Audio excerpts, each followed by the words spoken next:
Hi friends, എൻ്റെ പേര് ശിവ. ഇതെൻ്റെ ഫസ്റ്റ് യൂട്യൂബ് വീഡിയോ ആണ്. അതേപോലെ തന്നെ ഞാൻ എൻ്റെ ചാനലിൽ ഒരു പ്ലേലിസ്റ്റ് സ്റ്റാർട്ട് ചെയ്തിട്ടുണ്ട്.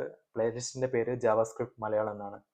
എല്ലാ ജാവാസ്ക്രിപ്റ്റ് റിലേറ്റഡ് ആയിട്ടുള്ള കണ്ടന്റുകളും അതിൽ ഞാൻ ഷെയർ ചെയ്യുന്നതായിരിക്കും. അപ്പം അതിൻ്റെ പ്ലേലിസ്റ്റിൻ്റെ ഫസ്റ്റ് വീഡിയോ ആണ് ഇന്നിവിടെ ചെയ്യാൻ പോകുന്നത്. ഇന്ന് ഞാൻ എക്സ്പ്ലെയിൻ ചെയ്യാൻ പോകുന്നത് നോഡ് ജെ എസ് എങ്ങനെയാണ് ഇൻസ്റ്റാൾ ചെയ്യുക, അതേപോലെ നോഡ് ജെ എസ് യൂസ് ചെയ്തിട്ട് ഒരു ജസ്റ്റ് ഡെമോ ജാവാസ്ക്രിപ്റ്റ് ഫയൽ എങ്ങനെയാണ് എക്സിക്യൂട്ട് ചെയ്യുക, അത്ര മാത്രമേ ഇന്ന് പറയുള്ളൂ. അപ്കമിങ് വീഡിയോസിൽ ജാവാസ്ക്രിപ്റ്റിൻ്റെ പല മെത്തേഡ്സും അതിലുള്ള പല ഫീച്ചേഴ്സും കാര്യങ്ങളൊക്കെ ചെറിയ ചെറിയ എക്സാമ്പിൾ വെച്ചിട്ട് ഞാൻ എക്സ്പ്ലെയിൻ ചെയ്യുന്നതായിരിക്കും. അപ്പം നമുക്ക് ഇന്നത്തെ വീഡിയോയിലേക്ക് കടക്കാം. Node J S installation. Okay, അപ്പോൾ ഒരു നോഡ് ജെ എസ് ഇൻസ്റ്റാൾ ചെയ്യണമെങ്കിൽ ഫസ്റ്റ് നിങ്ങളെ ബ്രൗസറിലേക്ക് പോവാം. അതിൽ നോഡ് ജെ എസ് ടൈപ്പ് ചെയ്യുക. ഫസ്റ്റ് വരുന്ന URL പോവുക. ഇവിടുന്ന് download node J S LTS ഇത് ക്ലിക്ക് ചെയ്യുക. അല്ലെങ്കിൽ ഇവിടെ ഡൗൺലോഡ് പോയി കഴിഞ്ഞാൽ നിങ്ങൾക്ക് ഡിഫറെൻറ്റ് OSലേക്കുള്ള നോഡ് ജെ എസിൻ്റെ പാക്കേജ് ഡൗൺലോഡ് ചെയ്യാൻ പറ്റും. ഒന്നുമില്ലെങ്കിൽ ടെർമിനൽ ത്രൂ നിങ്ങൾക്ക് ഇൻസ്റ്റാൾ ചെയ്യാൻ പറ്റും, അല്ലെങ്കിൽ അതിൻ്റെ ഇൻസ്റ്റാളർ ഇവിടെ കിട്ടും. ഏതെങ്കിലും ഒന്ന് ചൂസ് ചെയ്യുക. ഇവിടെ എല്ലാ OSും ഇവിടെ അവൈലബിൾ ആണ്, മാക്, ലിനക്സ്, AX എല്ലാം. അപ്പം ഞാൻ ഇവിടെ പോയിട്ട് ഡൗൺലോഡ് നോഡ് ജെ എസ് കൊടുക്കും. സേവ്. അത് ഡൗൺലോഡായി. ഞാൻ ഫോൾഡറിലേക്ക് പോയി. ഇതാണ് ഇൻസ്റ്റാളർ. ഇതിൽ ഡബിൾ ക്ലിക്ക് ചെയ്യാം.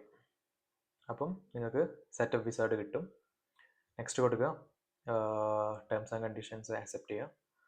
പിന്നെ ഇൻസ്റ്റലേഷൻ ടു ദിസ് പാത്ത് ഇത് ഡിഫോൾട്ട് തന്നെ കൊടുത്താൽ മതി, വേറെ ഒന്നും ചേഞ്ച് ചെയ്യേണ്ട. ഇതും ഡിഫോൾട്ട് കൊടുക്കുക. പിന്നെ നെസസറി ടൂൾസ് ഓട്ടോമാറ്റിക് ഇൻസ്റ്റാൾ ചെയ്യണോ വേണ്ടോ എന്ന് ചോദിക്കുന്നുണ്ട്. അത് വേണമെങ്കിൽ നിങ്ങൾക്ക് ചെയ്യാം. പിന്നെ അത് ടിക്ക് ചെയ്ത് കഴിഞ്ഞാൽ ചോക്ലേറ്റ്ലിയും കൂടി ഇൻസ്റ്റാൾ ചെയ്യും.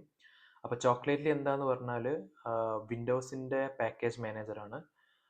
അങ്ങനെ പറഞ്ഞാൽ നിങ്ങൾ വിൻഡോസ് മെഷീനിലേക്ക് നിങ്ങൾക്ക് ഏത് സോഫ്റ്റ്വെയർസും ഇൻസ്റ്റാൾ ചെയ്യാൻ പറ്റും ടെർമിനൽ ത്രൂ. അപ്പം അതിനെപ്പറ്റി കൂടുതലായിട്ട് ഈ വീഡിയോയിൽ ഞാൻ പറയുന്നില്ല. ഇതിനായിട്ട് ഡെഡിക്കേറ്റ് ആയിട്ട് വേറൊരു വീഡിയോ ഞാൻ അപ്ലോഡ് ചെയ്യുന്നതായിരിക്കും. കാരണം അതിൽ കുറച്ച് കൂടുതൽ പറയാനുണ്ട്, ചോക്ലേറ്റ്ലി എങ്ങനെയൊക്കെയാണ് വർക്ക് ചെയ്യുന്നത്, ആ കാര്യങ്ങളൊക്കെ. അപ്പം ഇത് വേണമെങ്കിൽ നിങ്ങൾക്ക് ഇവിടെ ചെക്ക് ചെയ്യാം, അല്ലെങ്കിൽ സ്കിപ്പ് ചെയ്തിട്ട് പോവാം. നെക്സ്റ്റിലേക്ക് പോവാം, എന്നിട്ട് ഇൻസ്റ്റാൾ കൊടുക്കുക. അപ്പോൾ ഇൻസ്റ്റലേഷൻ കഴിയുന്നവരെ നമുക്കൊന്ന് വെയിറ്റ് ചെയ്യാം. ഇതധികം ടൈം എടുക്കില്ല, ഒരു 2-3 സെക്കൻഡോടെ കഴിയുന്നതാണ്. കോപ്പിങ് ഫയൽസ് കഴിഞ്ഞു. അപ്പോൾ ഇവിടെ കാണാം node J S has successfully installed. നമുക്ക് ഒന്നുകൂടി ചെക്ക് ചെയ്യാൻ വേണ്ടിയിട്ട് നിങ്ങൾ കമാൻഡ് പ്രോംപ്റ്റ് എടുക്കുക. കമാൻഡ് പ്രോംപ്റ്റ് ഓപ്പൺ ചെയ്തിട്ട് അതിൽ നോഡ് -v എന്ന് ടൈപ്പ് ചെയ്യും. എൻ്റർ അടിക്കുക. എൻ്റർ അടിച്ചിട്ട് നിങ്ങൾക്ക് വേർഷൻ കാണാൻ പറ്റുന്നുണ്ടെങ്കിൽ അത് സക്സസ്ഫുള്ളായി ഇൻസ്റ്റാൾ ആയി. ഒന്നിലെ നോഡ് -v അടിക്കുക, അല്ലെങ്കിൽ നോഡ് വേർഷൻ അടിക്കുക. ഇപ്പോൾ വേർഷൻ്റെ ഷോർട്ട് ഫോം ആണ് -v എന്ന് പറയുന്നത്. രണ്ടും നിങ്ങൾക്ക് സെയിം റിസൾട്ടാണ് വരുന്നത്. ഇനി നമുക്ക് എന്ത് ചെയ്യാം, ഒരു എഡിറ്ററിൽ പോയിട്ട് ഒരു ജാവാസ്ക്രിപ്റ്റ് ഫയൽ റൺ ചെയ്ത് നോക്കാം. ഞാൻ ഓൾറെഡി ഇവിടെ ഒരു ക്രിയേറ്റ് ചെയ്ത് വെച്ചിട്ടുണ്ട്. ഞാൻ VS Code ആണ് എഡിറ്ററായിട്ട് യൂസ് ചെയ്യുന്നത്. ഓൾറെഡി ഒരു ഫയൽ ഇവിടെ ക്രിയേറ്റ് ചെയ്ത് വെച്ചിട്ടുണ്ട്, sample.js. ഇതൊന്ന് നമുക്ക് റൺ ചെയ്ത് നോക്കാം. അപ്പോൾ ഇവിടെ ടെർമിനലിൽ നോഡ് sample.js എൻ്റർ അടിക്കുക. അപ്പം ഹലോ എന്ന് ഇവിടെ ഡിസ്പ്ലേ ചെയ്യും, വിച്ച് മീൻസ് എല്ലാം അടിപൊളിയായിട്ട് വർക്ക് ചെയ്യുന്നുണ്ട്. നോഡ് ഇൻസ്റ്റാളായി. ആ നോഡ് വെച്ചിട്ട് ഒരു ജാവാസ്ക്രിപ്റ്റ് ഫയൽ നിങ്ങൾക്ക് എക്സിക്യൂട്ട് ചെയ്യാൻ പറ്റുന്നുണ്ട്. അപ്പം ഇതുവരെ ആണ് ഇന്നത്തെ വീഡിയോ ഉദ്ദേശിക്കുന്നത്. അപ്പം നമുക്ക് നോഡ് കംപ്ലീറ്റ് ഇൻസ്റ്റാൾ ചെയ്യാൻ പറ്റി. അതേപോലെ ജാവാസ്ക്രിപ്റ്റ് ഫയൽ റൺ ചെയ്തു.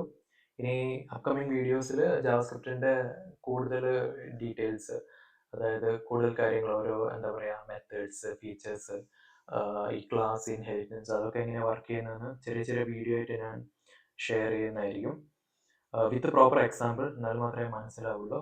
അപ്പം നിങ്ങൾക്ക് വീഡിയോ ഇഷ്ടപ്പെട്ടിട്ടുണ്ടെങ്കിൽ സബ്സ്ക്രൈബ് ചെയ്യുക, ലൈക്ക് ചെയ്യുക, പിന്നെ നിങ്ങളുടെ ഫ്രണ്ട്സിനൊക്കെ ഷെയർ ചെയ്ത് കൊടുക്കുക. അതേപോലെ ഇപ്പോൾ ചെയ്ത വീഡിയോയിൽ എന്തെങ്കിലും മിസ്റ്റേക്സ് ഉണ്ടെങ്കിൽ കമൻറ്റും ചെയ്യാൻ മറക്കണ്ട. അപ്പം മറ്റൊരു വീഡിയോയിലേക്ക് പിന്നെയും കാണാം. Thank you so much for watching.